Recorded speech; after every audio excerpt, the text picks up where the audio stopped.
All right. Well, today we have a very special guest. We have Greg Toroosian, who is one of my first clients in the whole LinkedIn recruiting agency world. Before Digital Recruiter was called the Digital Recruiter, it was actually called the Recruiter Accelerator, but we had to change it for certain reasons.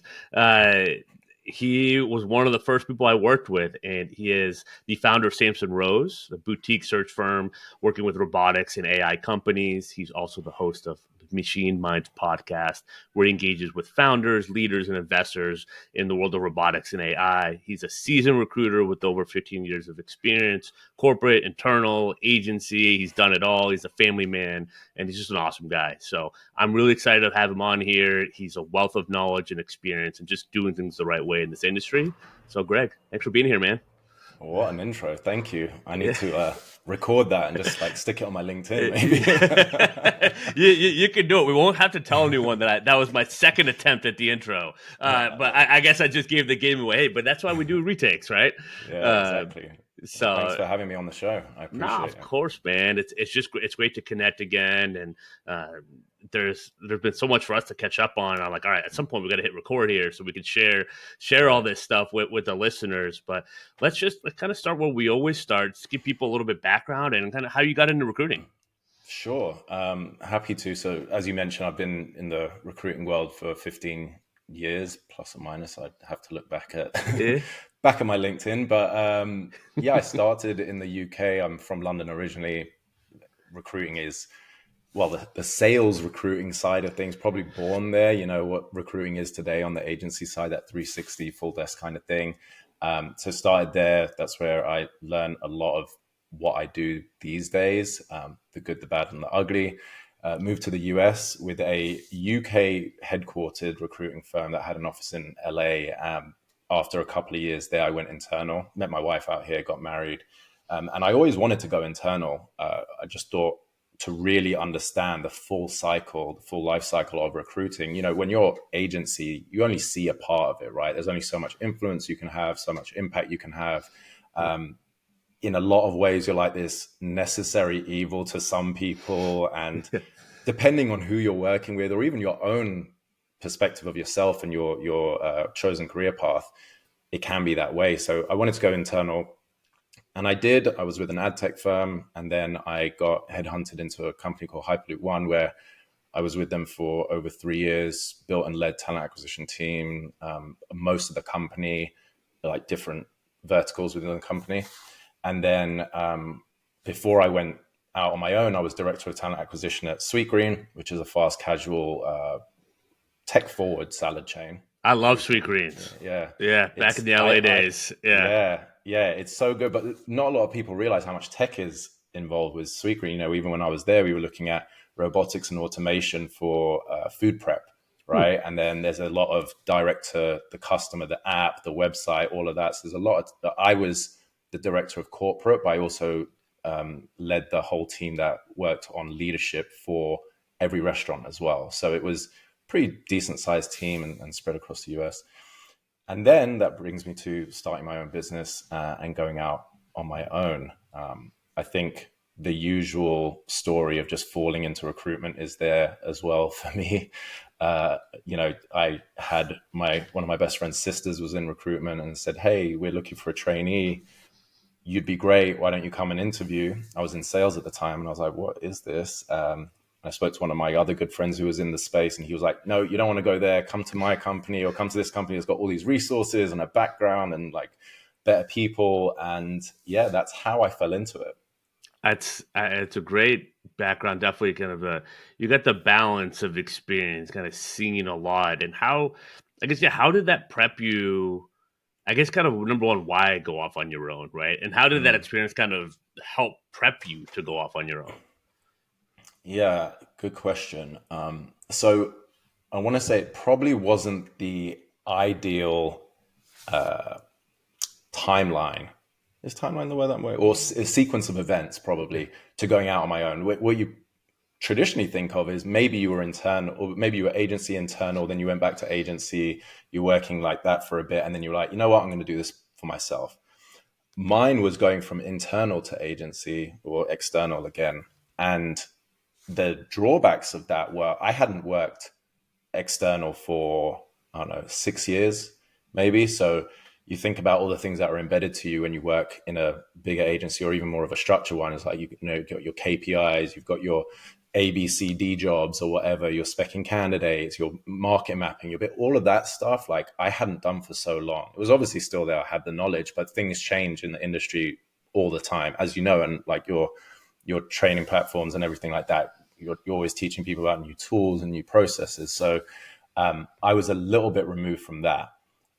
What pushed me to go out on my own? I always wanted to start my own business, but my wife and I, we were expecting our second baby, and a lot sooner than we had planned.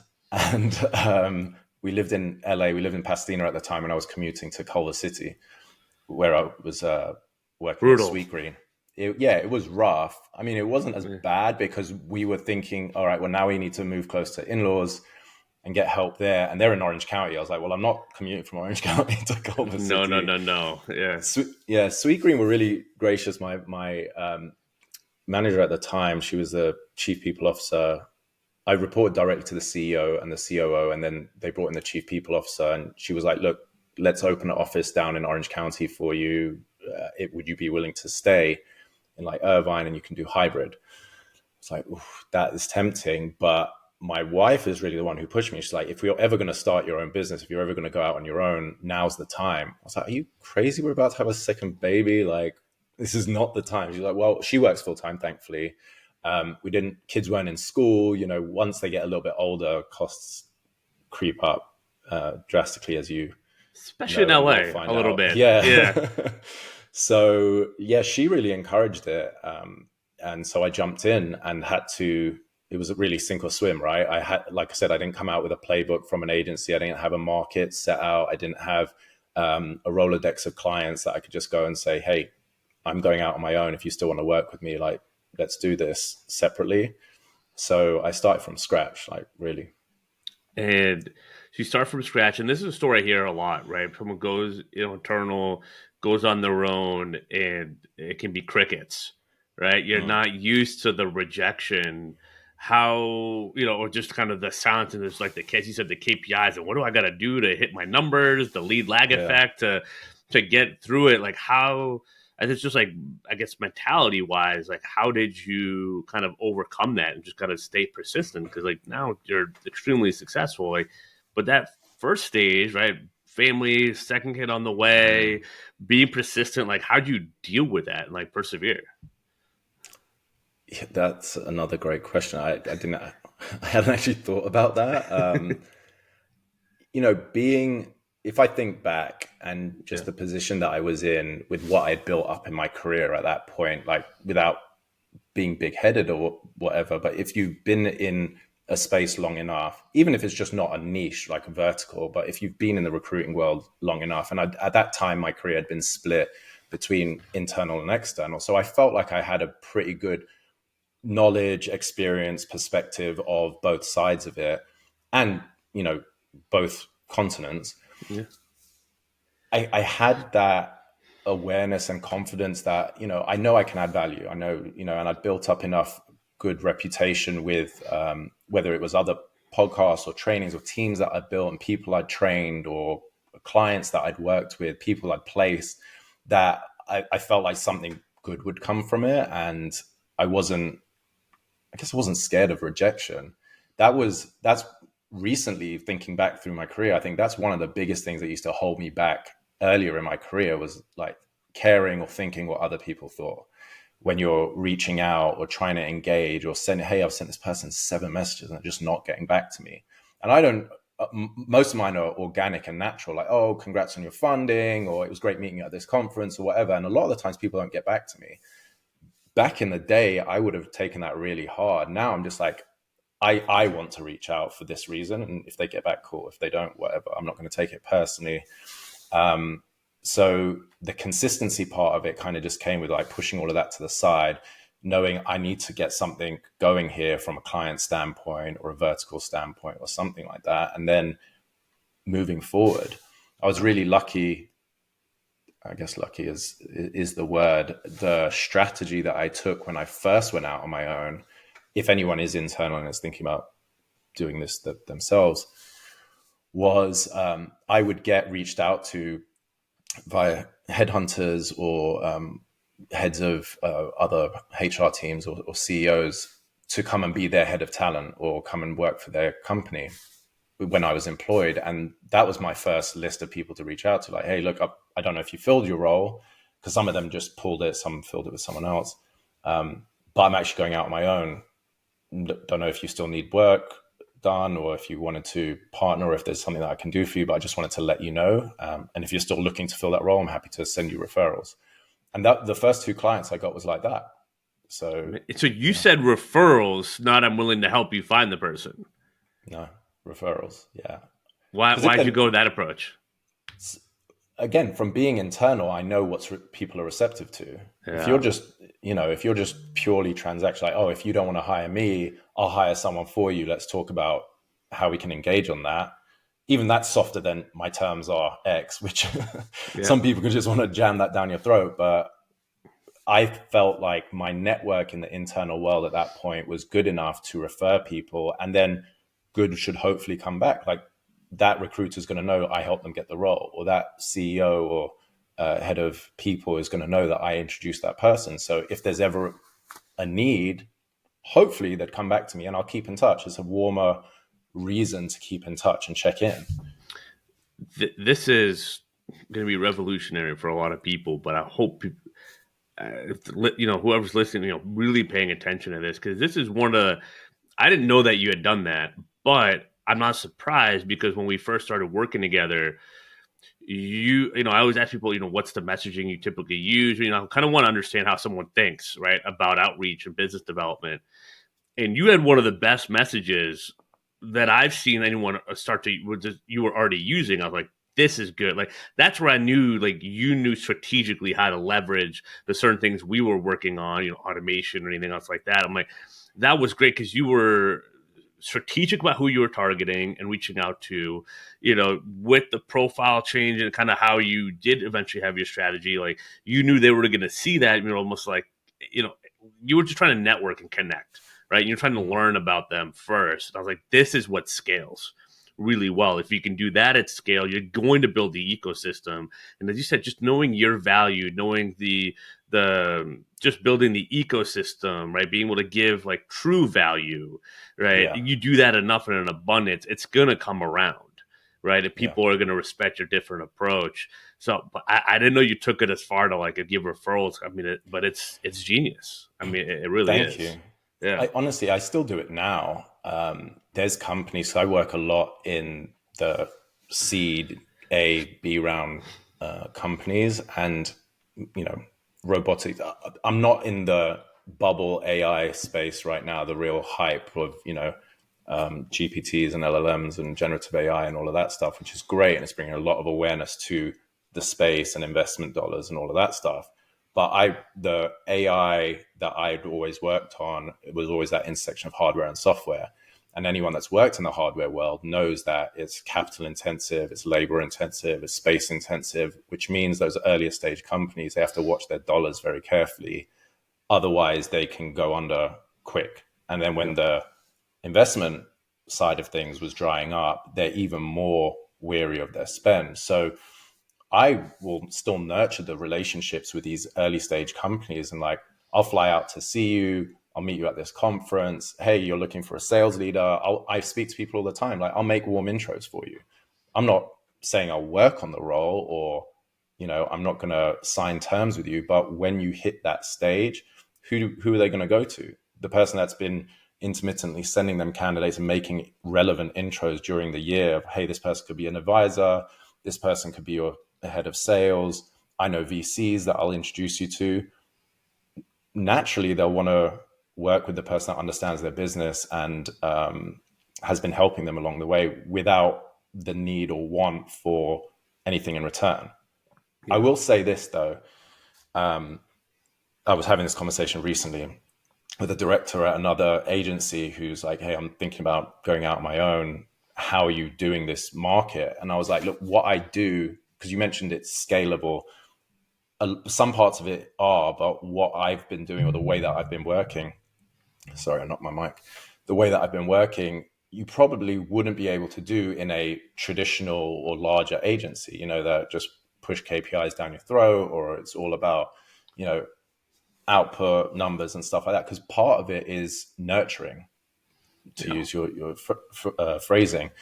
If you're not nurturing your next year of customers, then you're probably not going to be in that place when or the right person to call when they're ready. You make a good point about the scaling for your situation. I think you're right. There's a big difference because you can't pull this at Aerotech. I tried to, and it got me in Yeah. trouble a little bit because I was like, I know it's going to come through it, but it's like the numbers hit, and I was like, all right, I got to do stuff to at least grow to get Right. people off my back after the first year or two, because that was my approach. Is like nurture while I was trying to figure it out. But Mm-hmm. it's different at a company that size versus I take the same approach out of my own. It's working way better than it did there, both Yeah. on the consulting and the recruiting side. And it's just like it's a no-brainer, right? But you have Yeah. those pressures when you're depending on the paycheck. So I think one of the lessons is make sure you have the runway if Mm-hmm. you are going to go that approach. Like, I mean, there's different ways to create revenue early, but to really build that long game and to do something like this, you have to be willing to sacrifice some of that short-term dollar, which 100%. I think is a good. If you're going to go about it this way and you want to build an agency that's going to last, you're proud of, like that, do it that way, right? I know people that do build side hustles as an agency. We have clients like that, right? Yeah. That they build a side hustle and they're going to then leave their job. Like, that's okay too, right? Mm-hmm. But like, know that the more runway you have, you can do it the right way and Yeah. eventually get amazing clients. I think, yeah, that's a very good point. And at the end of the day, you're in business to make money and you need the money to survive and to have that runway and everything like that. I wouldn't be doing this if I didn't have clients that I was working with and people that are paying me consistently or paying the bills or whatever it is, because then I would be chasing just revenue. But if I have things that I'm working on and organically I'm networking with people, people are reaching out to me because of my positioning or my podcast or warm referrals. I don't want to just say, hey, I don't have anything for you. I'll take the call. You never know what's going to come from it, especially if I Never know. have the time. And then I'll make there's literally that I have a short list of companies that I know they're going to do great things. They're just not there yet. Yep. And I will work with them right now and support them because I've been internal at startups that have been cash strapped or that are trying to scale, that don't have process, don't have the right people in place. So I know what it's like on the other side. And when you're aware of that and empathetic to that and you can speak to that, and then ease that pain, right? Or sometimes the founders that I work with, they're first time founders. So they just don't know what they don't know. Or they're like, this is a bottleneck and I don't know how to work it out. I'm like, well, where's your COO? I don't have anyone. Okay, well, who's doing this work? Oh, I need to get to that. All right, let's talk through that first Yeah. before, we try and hire you this person that's going to be another direct report to you that you don't have the bandwidth to manage. Yeah. So, yeah. I mean, that is like relationship selling, consultative selling, 101, 201, 301. That's like the PhD in it there. I mean, just leveraging your strengths. I think what you said, just you valued your own work. Like, you know what you've done and you know there's value in that in the market. That is huge. I mean, that's what the first thing we talk about with everyone that comes in a program. Like, where are your strengths? Like, where do you see your strengths? Not where I see them. Like, where do you see them?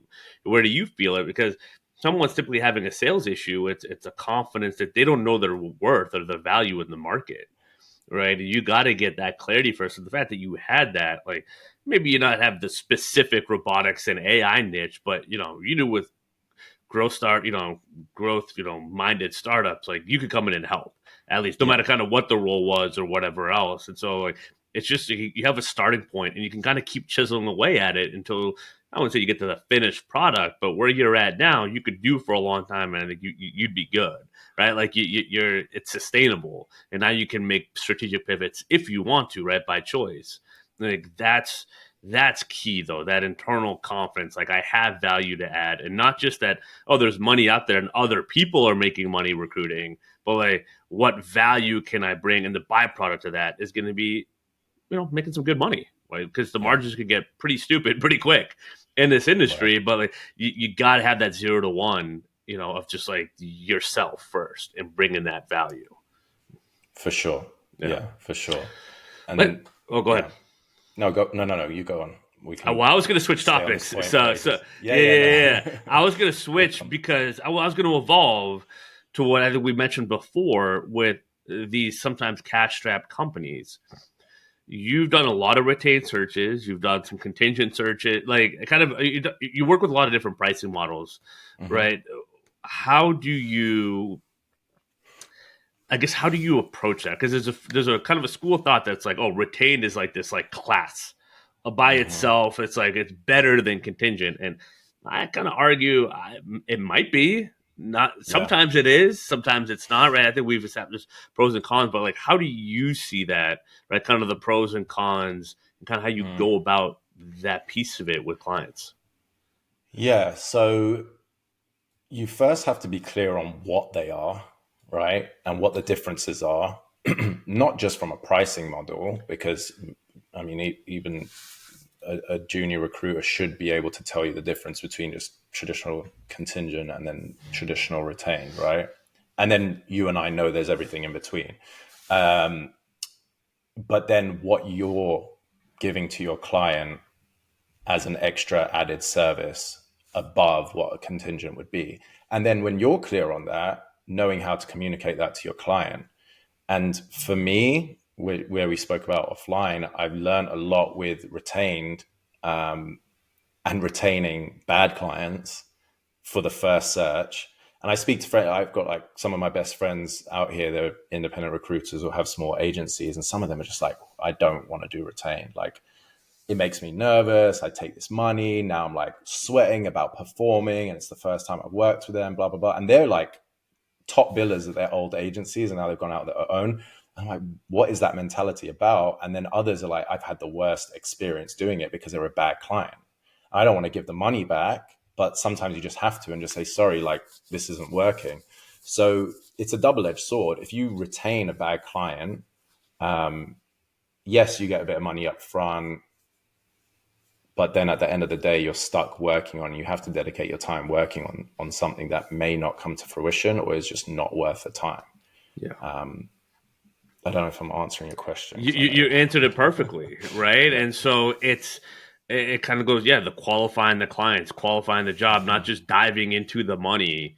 I Yeah. think the money's is always going to be good if you qualify the right clients in the right job order, and it's going to be real, and you're going to get the full fee. I think just reverse engineering. Is this search going to get the full fee? Right. Yeah. And if it's a bad retained client or if it's a contingent client with they're working with 10 other agencies, right, your answer to both is probably no. Yeah. Right. I think just I'll, being honest with yourself there. yeah, 100%. I'll give you a story. I'm not obviously not going to talk about the client or clients, but like looking back at last year, so this year, the majority of my searches have been contingent, just by way of the market, the type of searches that I've been working on, or the type of clients I've been working directly with VCs that might be working with a couple of other people, or a company that just got funding and they've got their own efforts going. So this is, sorry, again, knocking my mic. This is another way of qualifying a client. Like some people say, oh, I just want to do it retained. If they're serious, they'll retain me. But if I engage a startup client who's recently funded and I've got a warm introduction and they'll work with me exclusively, but they say, oh, I'm doing my own thing as well, I'm trying to hire this. I'm like, well, I know you're not going to hire it because you have a team of less than 10. You're doing all this other stuff. Your VC is with you every other month. Like, you're not hiring these three people. Cool. As long as I'm the only agency recruiter or external recruiter working on it, I'm happy to do it. It might as well be a retained search. There's no money up front, but if you have commitment and they're responsive, great. And I built out a whole reinforcement learning team just like that, with three people, because I wasn't retained, but I knew the founder. We had a good relationship. Prior to that, last year, a very sizable chunk of my revenue came from retained searches that were never placed, which is, it hurts me to say because I'm like, I didn't, perform against them. But when I stepped back, I was like, it wasn't me, it was the client, because it was the year when, people started doing crazy layoffs, pivoting business plans, getting scared that they don't want to hire. Like I had a chief product officer role that was retained. And I had a third up front, and then they just, after getting someone to offer stage, because I modeled that one slightly differently. Instead of, again, they were an earlier stage startup, and I said, look, instead of giving me a third up front, a third when I get candidates interviewing, and a third on placement, we'll do the third up front and then backload the other 2/3. Like, I'm incentivized to place it. I don't want you to think this is a money grab, blah, blah, blah. Because it's not. At the end of the day, I want to fill the role, because I know if I hire a C-level, they're going to come back to me. And then they got spooked. They had someone at offer stage, really wanted them, and they were like, oh, I don't want to hire another C-level right now. But I would have done all of that work in vain. And it's very specific to this vertical, this role. I'm not going to repurpose these candidates, unfortunately. Yeah. Right. And then I had another client that was just breaking into the US, and they had 3 different roles with me, or 4 different roles, all retained. And I was like halfway through the process. Luckily, those were a third. And then they decided to pull. They were like, we're swapping the roles. We're moving from SoCal to Northern Cal. We're actually changing the teams. And I accommodated pivoting, where in your terms will be like, if you change the role, it's a brand new search. But being sensitive to the startup world and this stuff, I was like, okay, cool. I'll help you out. Let's just reset. And then they ended up laying people off. None of that was my fault. And if I had worked contingent, I would have been spinning my wheels here, working for free for ages. And in a down year in the industry, I would have been effed. Right? Yeah. But it saved me. Yeah. It's real. Like, it's real scenarios, and I appreciate you sharing them, because it's so valuable for people to hear. Like, there's so much. I mean, this is a whole game of nuance in our industry, and it's like you have to. It's like, how do you do the right thing? What is the right thing? Right? There's different scenarios that come up, and the more that you can know the industries, the companies, put yourself in your client's shoes, all that, and really establish it on the front end, the relationship, the communication. It makes it easier to do the right thing without feeling like anyone got done dirty, in a sense, right? Because I'm sure they didn't feel that. Like, you know what, you did uphold your end of the bargain, and like, fair is fair. Yeah. And too often I hear that it's like the client has all the leverage and all the power, and it's just like, well, why? Like, they don't, just establishing that on the front end. Things come up, things happen, and it's true. I mean, it's a lot nicer if you can take home some cash versus not, as things come up. But I think just finding that balance of like just the pros and cons of the retained, of the contingent, and really aiming for that exclusive. There's a bunch of ways to kind of make it happen, right? We haven't even talked about kind of RPO and kind of doing some, a monthly retainer with a placement fee attached. I mean, there's so many different ways to do this. But again, I think just qualifying the clients, knowing what your strengths are, and just being able to put yourself in their shoes, and vocalizing that goes so far. As an agency, and you've done it from both sides of it. Yeah. And I think that is eases concerns as well to them.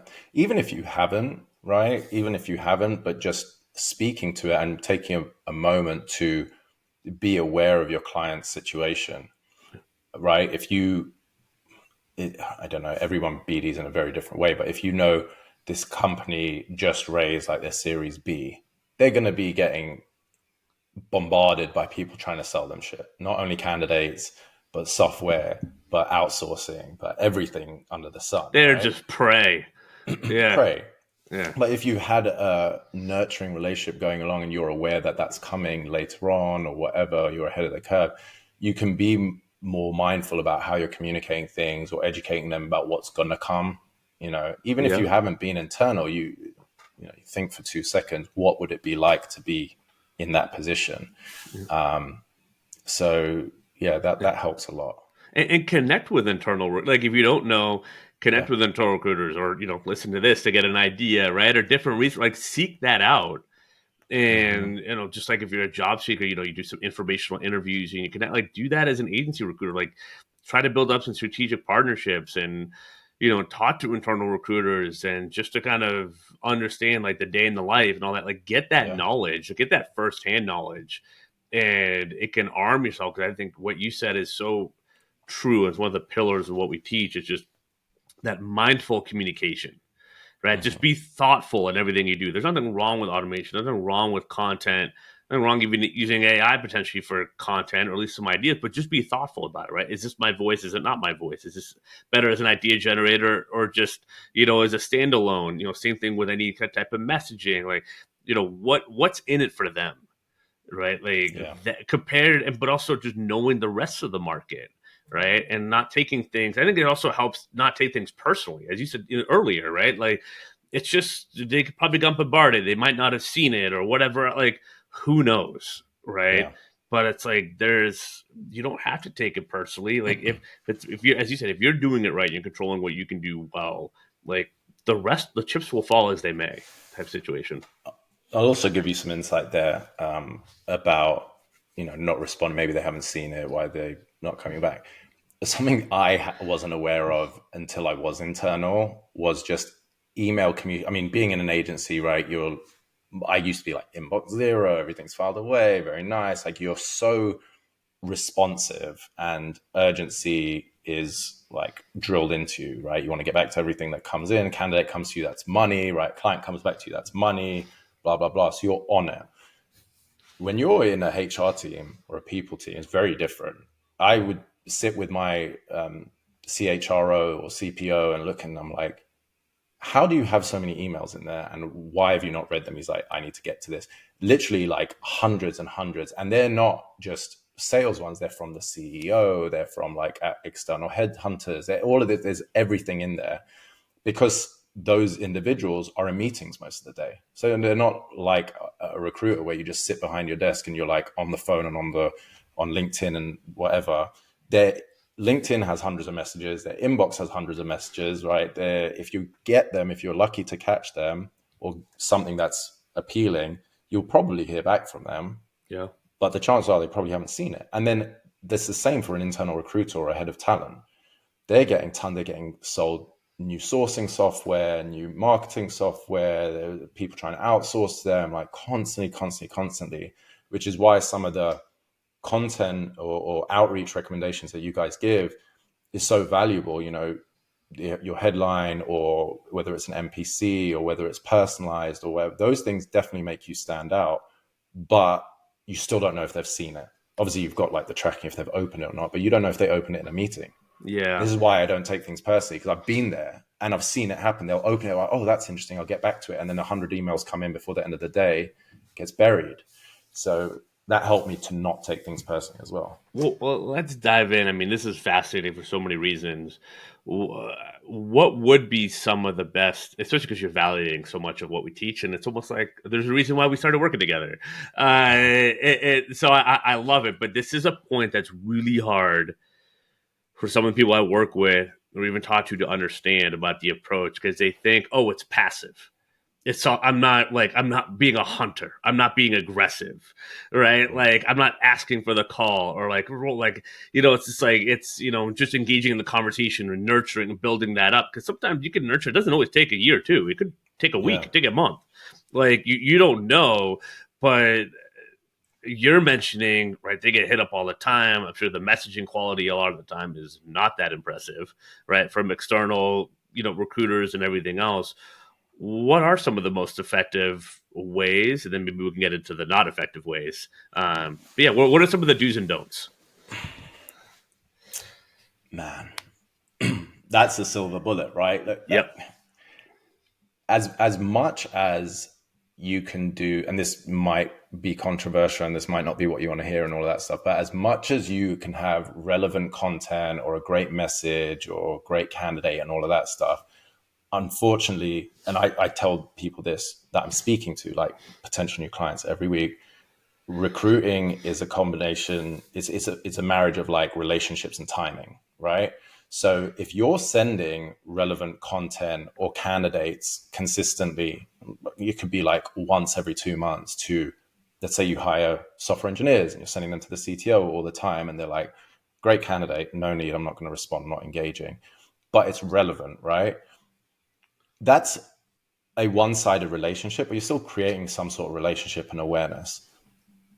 The timing element is when they have a role, you should be top of mind. Or you could have spec'd that candidate over at the right time, or that piece of content at the right time, and then the relevancy is there. You obviously get your shots in the dark where you've sent over a candidate to a brand new person. They just so happen to have come out of a meeting where they're looking for that need, or someone's just handed in their notice that week. That's not like scalable. 2.2% of the time. Yeah. And I mean, if your market is wide enough where, and I come from one of the place I spent a bit of my career was S3, and we had like our own ATS at the time before like cloud systems and all that stuff. We had proprietary one where we used to call them e-shot candidates, and that was one of our KPIs. And the amount of people that be like, get me off this damn mailing list. How did I get back on? Blah, blah, blah, blah, blah. Like, I'm blocking you. This is spam. Like, you guys are killing the market. And then you'd get one person a week. Like, actually, I want to speak to that guy or this candidate. And your managers would be so pleased. For me, I'd take that personally. Then I'm like, we're just polluting the market and our name. So, but they're just thinking about revenue. So back to standing out, I think relevancy, quality, and then trying to get the call is a really tricky thing these days, depending again who you're targeting, who the hiring manager is. If you're trying to hire 4 C-level people, they are so busy, especially, I mean, at any stage of company, right? They're so busy, you don't understand how many meetings these people have or can have, or if there's a project due date coming, or if they're fundraising or whatever. If you haven't been there, or you don't have like intimate enough relationships with your hiring managers to understand, like, you can't expect to just grab someone on the phone, which is why, like, after hours, I do things on a weekend, like Sunday evening, Sunday morning, I'll send something out because I know like some of these founders, they'll get back to me during the day. Yeah. Not ideal again, but if you want, I mean, you can schedule them, you can, however you want to do it. But I know I'm going off on a bit of a tangent. You're not. It's all good. That's the thing. Yeah. Like it's making everyone think, right? Yeah, and it's I'm in the trenches working with all so many recruiters and agencies. It's hard for them to understand at times, understandably so. But that's why getting your perspective. I mean, that's why we record these episodes. Like you have those insights. Really thinking it through and not taking it personally, but just being strategic, right? Like always, that's business development, putting yourself in their shoes. Where are they going to be, right? It's like a quarterback throwing to a wide receiver. He doesn't throw to where he is. He throws to where he's going to be, right? And kind of thinking it that way with business development, right? Where's that founder going to be? Monday through Friday, 9 to 5, they tied up. Okay, I'm going to run campaigns Saturday and Sunday. Mm-hmm. That's smart, right? That's brilliant. I mean, that's I use it again, analogy. But like that's smart. But that's what people need to hear and be reminded of, just to think of the bigger picture. But to talk about relevancy, look, I think we worked together a couple of years ago, and I was just starting. I hadn't really posted consistently, so I knew content was important, because I'd worked with some influencer accounts and everything else, but I hadn't done it for myself. I didn't want to teach it until I had done it for myself. Once I started doing that, the power of what it meant for my business and teaching other recruiters, that's what we've dialed in as like the stay top of mind for timing is make the connection with LinkedIn, whether you want to do manually or automated, then post relevant content, right? You might not get them with the message, but you can get them with the content. I mean, the amount of people that still reach out from when I first started in 2020 on LinkedIn, right? Or I mean, I think you and I, like, we had an initial conversation, then we didn't work together until I started my own business, right? And that was a year later, right? And then I had a couple posts, and then you kind of also put yourself out there. Like, that's the move. And then you can also do that with follow-up email. You could do that with follow-up cold call. But the calls and the emails are so much more powerful if you're just like, hey, shot you a connection request on LinkedIn, or shot you a message. They go to your LinkedIn, they see a nice profile, they see content, they get to learn a little bit about you. Like, of course I'm going to reply, right? Yeah. And so like that's how it all can kind of come together, right? You're and that's where yourself exactly in the right way. And I think before I forget the point, what you said about throwing, I'm not a big football guy, but throwing to where they're going to be, not where they are. Not only the campaigns on like the weekends as well, but thinking about, this company is at this stage, or they've got a team that's X size, but I know that they're going to need to deliver this product, or when they deliver this product, or when they hit this funding, it's going to mean this. Start now nurturing, right? Whether you can get them on the phone, or you're sending texts, or you're sending emails, or it's your newsletter, or sending them a piece of content, or whatever it is, or if you have a podcast, inviting them on the podcast, whatever. I mean, the amount of, compared to that outreach or effort that you do to what you get back, you should know is going to be not the best ratio, but it doesn't mean people aren't seeing it, taking notice of it, and it's going to mean something in the future. Absolutely. It would be great if it was one-to-one all the time. Amazing. Like, we wouldn't be having this conversation, but it's not. Right. It's rare, right? It's super rare, and just know that. And when you get that, appreciate it, and it's great. And it's part of what you want to happen in your outreach. You want the quick hitters. You don't know what day that could happen, right? But you want the like, yep, perfect timing. Let's get on the phone. Like, sweet. But that's maybe a few times a year if you're lucky, right? And you know, lucky, smart, strategic, you know, whatever, persistent. But most of the time, it's not. And just like you have to be able to budget that networking time, that nurturing time, I think in your day, in your BD cycle. And that's a really important piece. And, you know, we had our content group call earlier today, and someone was like sharing one of their wins. And they said, you know, I had a candidate reach out because it's accounting and finance. So candidates are absolutely gold in that industry, right? Because it's easy to get clients in that industry. So he's got clients. He's like, I had a candidate reach out. He's like, I think it was because of my post. It was a couple hours from my post. It was about like, now's the time to look. And he was like, and he messaged me. He's like, yeah, I think it's like time that I talk to someone and I look. I'm like, no, you don't think it was the post. It was definitely the post. Like, there's no ifs, ands, you know, and you don't always get that validation from the person saying, hey, I love that post. Like, I'm going to buy something from you now. Or like, I need your help. Like, it doesn't, you know, there's subtle ways you got to be able to kind of infer, like, oh, it was like this, and that piece. That's what did it. Right. And so, like, it just got to stick with it. And it's not always black and white in terms of like, this definitely worked, that definitely didn't work. It's like, you just keep going, right? You keep going. It's like, oh, sweet, I think this is having an effect. And if one person reaches out, probably 50 more are thinking about it. I just got to keep going. I think the biggest part there, which we haven't touched on actually, that I'm not great about, is having a process in place for all of this, right? Because when you're thinking about, and you know, I've done it great for a period of time, and then I've fallen off, or I've switched, or like whether it's people helping me with my podcast or whatever it is. If you don't have like a consistency or a process in place, or some sort of cadence of what you're going to put out and when, or like what you're going to collate for a newsletter or a post or whatever it is, it becomes more daunting. And like, I know people that just use LinkedIn, like Facebook or like Twitter, X, they just post up like their random thoughts, all work related, right? And they get massive amounts of engagement because it's authentic and it's relevant and they have a good audience. And I know other people that are like very thoughtful about the content that they put out, and it's like for their niche, and they're providing either its value or recordings or insights that are very relevant. So there's so many different ways to do it, but if you don't have like a flow, it's going to be more difficult. You just got to get started and then figure it out. I mean, you've done a lot, because I see you post a lot. I started the podcast episode. I mean, that's why I was like, oh, I got to reach back out. Like, you know, you started a podcast. I was like, we got to record, right? Because it's just fun. I mean, it's just fun. Yeah. And so, how did you start to get into the flow with content and posting pretty consistently? I feel like, yeah. I don't think I'm in the flow yet. I think it's being more mindful of it, because if I go a week without putting something up, I'm like, that was a miss. You know, if I've got constant episodes coming out of my podcast, and my podcast is for my vertical, right? So it's robotics and AI, like founders, investors, and leaders. So they're conversations I should be having anyway on a weekly basis. Yeah. And then it's for my audience. They're going to get value from it. So if I have consistent episodes being recorded, that's great content to put out. I could put out at least 2 pieces from that, 3. Absolutely. Right.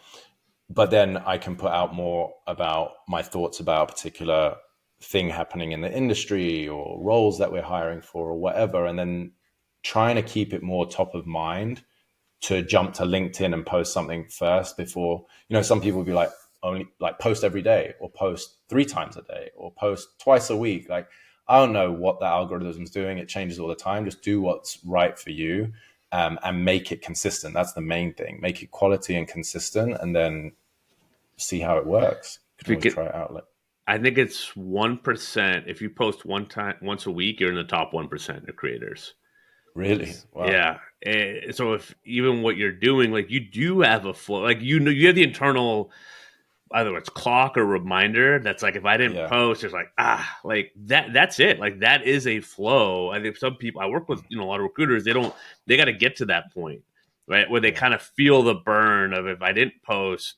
Like, why not? Because I'm sure you've gotten opportunities. I'm sure candidates or clients or people have reached back out because of that, right? Because of the podcast. And I'm sure even some of the guests that you have on there could lead into some of those partnerships and all that down the road, right? Like, I mean, it's just like that as a whole other topic of using podcasts as a BD, kind of funnel for listeners or whatever else. We don't have to get too meta on that in this episode, but like it all kind of flows. And if you can record once like this and share a couple of clips, right, you make it a little bit easier on yourself too. Definitely. So Definitely. let's we kind of start to wind it down, but let's go back to 2021, early 2022. One of the fascinating things, it's just kind of, why did you kind of engage, right? And kind of us working together, talking, automation, kind of what was the thought process there, right? Because I think people are always interested in like why someone decides to work with someone that works with recruiters, right? Yeah, it's a good question, because obviously I had experience, but maybe it was from my time internal that I was always anyone that's gone out on their own and now they're CEO, founder, or whatever you want to put your title as, or if you're internal and you're like director or head of department, automatically you show up on all of these lists and people are trying to sell you stuff. So I was more open and receptive to hearing about new tools for my teams when I was internal. Like, okay, how can we source better? How can we automate better? What's out there, and keeping a pulse on the market. And like, I'd speak at conferences and stuff and meet people, and they would share stuff with me. So when I started on my own, I went back to all those people. I was like, let me know what you think's the best tools or best systems or whatever. And then my title changed on LinkedIn. Now I'm CEO, founder of whatever. Again, you're getting reached out to about a different set of services and tools and trainings or whatever. Yeah. So I would never close the door on it. I know, actually, from speaking to friends and stuff in the industry, they're like, you speak to way more people than we do, and you just don't know what's out there if you don't have chats and you're not open to it, and you don't know what's going to work for you. And we talked a bit about this offline, but I've stopped taking all of that, hey, we'll book 5 meetings for you a week calls, because a lot of it's BS. And the strategy there is we're going to email 10,000 people a week. Spray and pray. Yeah. Spray and pray. And my market's too small for that. So I've learned, like, doors shut there. Right. But when it comes to automation or tooling or content or things that I'm just not an expert in, or at least didn't know anything about then, I was always open to learn and see if you gel with people, right? I got on with you. You understood your background. You understood mine. There was at least mutual space there. It wasn't just purely like transactional, or like, hey, buy this course, or hey, just pay for this service and we'll send you any leads that come. Like, that doesn't really go well with me, which is why I engaged. Yeah.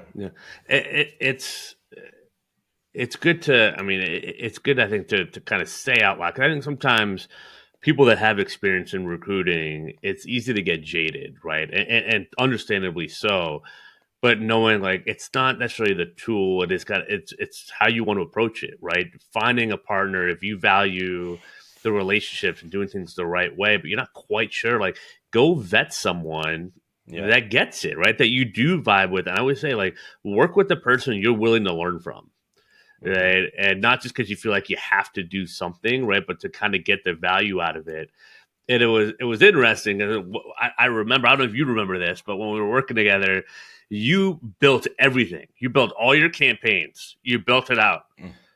You didn't turn it on. And Yeah, I I do remember remember that. you never turned them on. I was like, what is going on? But you honestly were, I think, even ahead of. I got to admit, I think you were ahead of me at the time. And you, as you should know best in your business, but you had like, no, I'm going to have my top accounts, like my Dream 100. I'm going to find Yeah, leads from there. I'm going to be patient. I got stuff I'm working on now. I'm going to leverage it. And I was new to this. I just wanted to see you have success and feel like you got your ROI from the investment. But yeah. I was new. And now looking back, I'm like, you were like, no, you were like, I got the value. I'm just going to use this when I need it. I'm like, I forgot oh, about that. okay. Yeah. Yeah. I don't remember. I had to bring it up because I still have the memory. I would keep checking your account. I'm like, he Yeah. still hasn't launched this, huh? Like, Yeah. this is going to be the worst testimonial ever. No, but If if you yeah, if you think about like the solo recruiter or boutique agency or whatever, if you engage and then you do a bad job, or if you reach out to people and you don't get back to them for a month or whatever it is, because I've been on both sides, right? Or I've done both things, shall I say? You want to avoid that. When you turn on something like an automation tool and you've built out your market map or whatever, we were talking about this offline. I'm like, oh, now I'm inundated on LinkedIn and yeah. I'm And so just so focusing. everyone knows, it worked. He got a ton of It worked. responses, and he still gets Yeah. a ton of responses. And Yeah. I still do. And yeah, anytime I turn it on. But again, my process in the background is like, say, I'm building out, it started as a Dream 100, but it's a lot more than that, of clients that are in my space at the relevant stage and or funding or whatever. And I consistently build that out on Sales Nav and add people and turn on Dripify or whatever automation tool you choose to use whenever it is. Or you can do it manually. If your market's small enough, like I'm targeted about who I want to connect with and why and what my messaging is. But that also results in follow up. You've got, Yeah. responses, you've got people to add to the system, etc. So if I was already head down with, I can't remember at that time how many searches I was working on. It's like, I can't take on more now. You mentioned about like you're like, dude, I got 10 like retained searches or whatever, or like Yeah, 10 searches, so half a retained or whatever. I was like, right. okay, that makes sense. I was like, yeah, go get the money. Like, I couldn't yeah, take on more yeah. I was because like, I've been go doing get the money. yeah. Yeah, So, but again, that was early on, even in me starting the business. And for me, again, we talked about this offline a bit, like how I even found my first clients. Like I had to learn all of that again, right? yeah, I wasn't doing automation tools before when I was in agencies. It was like banging the phones. It was, like I said, e-shots. It was all of that stuff. It was like pretty old school yeah. and very sales driven. There was an automation. Not everyone was on like doing their LinkedIn thing and stuff like that. You couldn't find people's contact infos from web scraping. Like that stuff wasn't really around as much when I was deep in my agency time. And then coming into my own self-employed world, I had gone back to these clients and engaged with them more organically and from a relationship. But that isn't scalable, right? As well, like how do you turn that into something that's I can find brand new clients, people that don't know me, that I don't have a relationship with. You need to figure out a way of like making people aware of you and building relationships at scale and becoming more of a person to go to when the time is right. So I had to figure all of that out. It's it's not overnight, right? Becoming kind of what we say, right, the digital type recruiter, and Yeah. you are that, right? Using some of these tools, content with the podcast, and still able to find time to kind of source and do everything that you need to do. I mean, it's cool to see how you're leveraging. I think everything that we talked. I mean, you and I kind of talked about 3 years ago, even when this was like just becoming an idea for me. I was like, I think you could leverage all these things, and to see you do it like just kind of organic on your own, like it's the epitome of like the digital recruiter, right? You had the agency training, you've been corporate, you've done it the old school way, you blend in, I think you're always learning and listening to something, reading books. Like I've always kind of picked up on that about you, like just a constant learner. I think you have to be in that mindset to kind of get to where you want to go, to be open-minded, to know to kind of what could work for you, what couldn't work. If it doesn't work on the first try, is it you? Is it the two? Is it something else? Like kind of always be evolving and iterating and just understanding that you can then end up to kind of where you're at with podcasts and going to conferences. And, like you're able to be kind of everywhere, offline and online in a sense, all at the same time, kind of be that Swiss Army knife that I talk about a lot. And like you're still just solo, right? Like and doing all this. So it's like it's doable. It's a lot of hard work and it's a lot of smart work, right? But it's doable. You're definitely a testament to that. Yeah, I think if you know, thank you first of all, but if you know who your market or what your market is and who you want to serve and who you like best add value to, then stick to that and focus on that, or at least like double down the majority of your time on that. You're still going to have like things come in, random referrals or people incoming interest here and there, or some activity you do is going to bring on someone that is probably going to be more transactional. It's not going to be your main focus, but again, we all have to pay the bills. Revenue. But if what you want to do is add value to a certain subset, like I love working with self-aware early stage founders. They can be first-time founders. I add a ton of value there. They can be like serial entrepreneurs, but they're at a certain stage where they understand the value of talent, the value of searches, and they're receptive to input. Love helping them in my niche, right?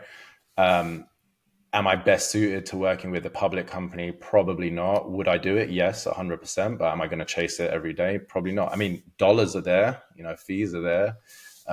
We talked a bit, I don't know, we've talked about so much, but about like structuring payments and stuff like that, like even kind of like an embedded model or like interim head of talent kind of thing or whatever it is. There's so many creative ways when you're a boutique agency to do it, lessen the risk and fear factor for your client, but also still make it financially viable for you and lucrative.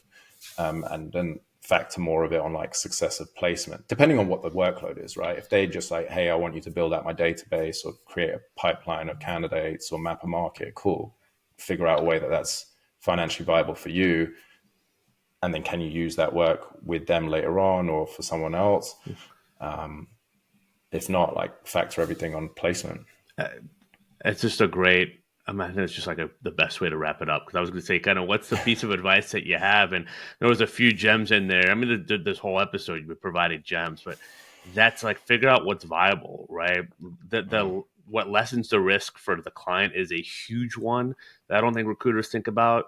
And then, but still making it viable for you, and it's like knowing the value you bring, margin, what you kind of need to do. Like you work on that and do some diligence there. It's hard. It can be kind of annoying in the beginning. Like, what is that number? And sometimes you got to throw some things out there. But that's where you can kind of get to that happy medium. And a lot of the best clients appreciate that thoughtfulness, right? Yeah. Trying to work through it. So that's a great point. And flexibility. Mm-hmm. Yeah, and flexibility for sure. Yep. Because, I think speaking to them, knowing what your qualification, everyone knows, like if you've got a strong candidate qualification, you're going to be able to work with this person properly, manage their process, submit them, know their drivers. Same with a client qualification, but also a job qualification. Like if your intake is thorough and you know if they've worked with recruiters before, what they've liked, what they haven't liked. If they haven't worked with recruiters before, you're able to educate them on the different benefits of this type of search, that type of search, how to engage, the pricing models, all of that. It's going to be so valuable because, you can't just sell someone something they don't want or that they don't know about. Well, they don't understand. Absolutely. Yeah. Right. Yeah. And sometimes the amount of times I've told people retain search, they're like, sorry, what is that? Yeah. Like, okay, let me explain it to you and the differences, because they're like, oh, this person said they'll work with me at 15%. It's like, all right, well, let's explore that and what that means. Yeah. Most likely. What are you getting for 15%? Yeah. What questions are they asking you? Do they know the role? Do they know the industry, the title? What happens with the candidates? Who else are they working with? How much time are they dedicating to it? Is it really a commitment? Are you just like another number? All of this stuff where they don't think, because they just think about the dollar. But then I don't know how much I should share, but I will work retained with a client for less than I will on a contingent. Because that's another, we didn't touch on that. Like I'll flip it around, but then also I'll do a flat fee if I have that commitment. I'm like, look, just so you know that I'm not trying to bump up salaries here. Because again, early stage client, I know my client base. I'll help you out. So, when it comes to offer time, I'm not adding 50K to it to increase my And they don't think about that, but you tell it ahead of time. Now you're more trustworthy. And they didn't think about that. Being proactive on that stuff is huge. Man, we really could spend a whole other hour on that. I mean, it's like, we should stop. We should. I mean, it's so good. I can't believe we got it to on minute 59 of all things. I even had that in my notes, but it's being proactive. There's a whole thing on bringing things to their attention. I love telling people, go vet other coaches, and here's the questions to ask them. Like, and either come back, or you might like them better and go work with them. That's fine too, right? Because I don't want to work with someone unless they want to work together. They want to partner together, and it really should be across the board. And it's great if you can kind of get ahead of it. 15%. Like, this is now what to go ask them, right? This is what to look out for. This is probably what you'll get. And people are like disarmed usually when that happens. They're never expecting that. That is how you create a different experience from the beginning. It's just that confidence, right, of knowing who you are, what you bring to the table. I mean, that is one of the most powerful ways to do it. And educating along the way. You're teaching them something that they don't know. Like, it might be the first time they've used a coach, the first time they've used a recruiter. Like, it's like, and then what else do you know, questions. Right? If you gave me this for free, what else do you know? Right? If I get behind that paywall and all that stuff, I'm like, that's where really the magic happens. So, this is awesome. I appreciate you being here. Greg, where can we find you? Where should we try to find you? LinkedIn, most probably, is the best way. Search me, Greg Toroosian. I believe I'm the only one. Add me on there. You can find my podcast on all the major platforms, Machine Minds, if you're interested in robotics and AI. And our website, samsonrose.com. Wonderful. Well, Greg, appreciate you, man. It's great catching up and having you on. This was really good. So good stuff. Well, we'll have Greg's LinkedIn profile, website, all that on the episode page. So check that out. Make sure to give us some love on the rating and all that good stuff wherever you're listening to this. But we appreciate you tuning in. Until next time, happy hunting, everyone.